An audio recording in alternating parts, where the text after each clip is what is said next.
Well, nandito na naman ako ulit para magpuklit ng mundo mo. Baka hindi mo masyado marinig sa sasabihin. Magpakulit ng mga mundo nyo.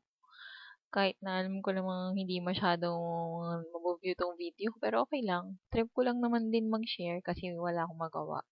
Papaantok ako. Ayun.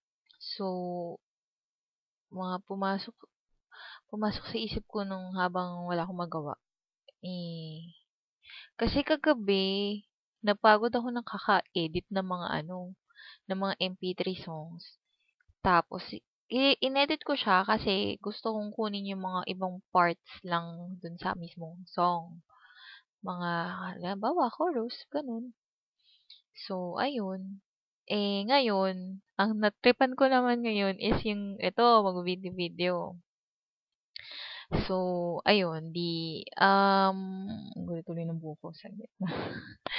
Ayun, mga video-video. Ano ba? Eto na lang, kwentuhan part na lang.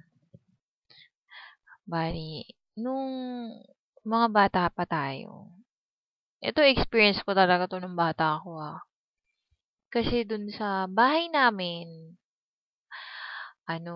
meron dong puno ng gumamela. Actually, um, dun sa bahay ng lola ko, nandun yung mga pinsan ko. Sa bahay namin, kami magkakapatid. Kami magkakapatid, tsaka mga pipinsan, puro kami mga babae. So, ang mga nilalaroan namin talaga mga pambata, mga pambabae, ganyan. Mas madalas namin na pagtitripan yun, yung puno ng gumamela. Nagagawa kami ng palobo. Dati, yung tita ko, si Tita Keng, may special mention ka pa ha. Ano yun? Promotor yun ng mga bagong kasi sabi nga nilang ng parents ko, partners in crime daw kami nun. Madalas yun gumawa ng kung ano-ano. Yun, kagaya ng ginawa niya, gumawa siya dati yung sabong panlaba, gagawin niyang bubbles. Tapos may sangkap pa siya ng konting gumamela ha. Yung gumamela na yun, ayun nga, gagawa siya ng bubbles. Tapos, meron para siyang stick na ginagamit. Yun yung pangdudot namin dun sa lagayanan. Tapos, ihipin. Nung ginagawa niya, tawag dito, tinaas niya yung parang tubo ng pataas ng gano'n. Ginaya ko.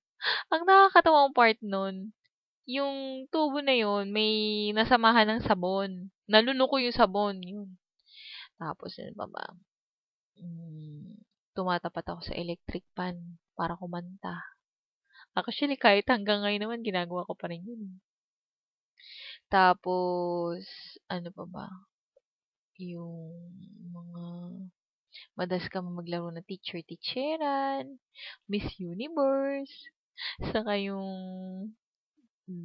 bus, o kaya jeep, magbabayad, yung mga chairs, yun, ilalatag namin yun sa labas, tapos upo kami doon, tapos yung madalas namin nilalaro nun, tsaka 10-20, Chinese Carter, Jackstone, yung mga madalas nilalaro ng bata.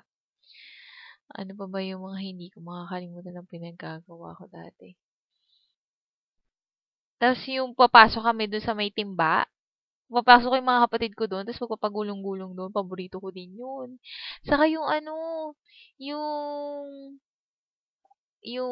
uso pa kasi yung parang pasan-pasan nun dati. Yung, magaganyan kayo ng mga arms nyo, tapos may sasampa dito para lang iangat mong ganun. Feel na feel ko talaga yung dati. Grabe, bongga. Ano pa ba yung mga, hmm, yun lang. Hindi, actually, madami pa. Sa school naman, yung pinaka nakakadiri pagka naaalala ko pa talaga yung, halimbawa, sabihin na teacher mo, kailangan ng konting papel, di ba? Syempre, bata ka pa nun. Yung papel ngayon, ang gagawin mo, hahatiin mo siya. Kailangan kasi ng maliit na paper, hahatiin mo siya. Pag hinati mo siyang ganyan, ano, di, iipitin mo sa gitna. Hindi ka pa naman uso nun dati, hindi papantay kapag ka nagpunit ka. Ang gagawin mo tuloy, lalawayan mo siyang ganun. Pag nilalawayan mo siya ng ganun, basa-basa. Nadidiri ako dati, yung mga classmates ko, syempre. 'Di ba laway nila, yuck. Mandiriin kaya ako dati. Tapos yung eraser, kinunguya, ang mga lapis. Tas naalala ko pa dati yung lapis na pagka wala na siyang eraser, tatanggalin yung eraser. Tapos pati yung tatasahan. Tapos hanggang pati yung buong pencil, talagang babalatan siya hanggang maging brown na lang. Usong-uso yun dati. Saka yung mga classmate ko nagsusumpit. Yuck! Alam mo yun, yung papel na bibilutin, tapos isusubo sa bibig, tapos may straw, tapos igaganon, aano sa'yo, tapos minsan, kadiri mga klase ko dati, mga lalaki, grabe. Naalala ko lang, na-miss ko lang.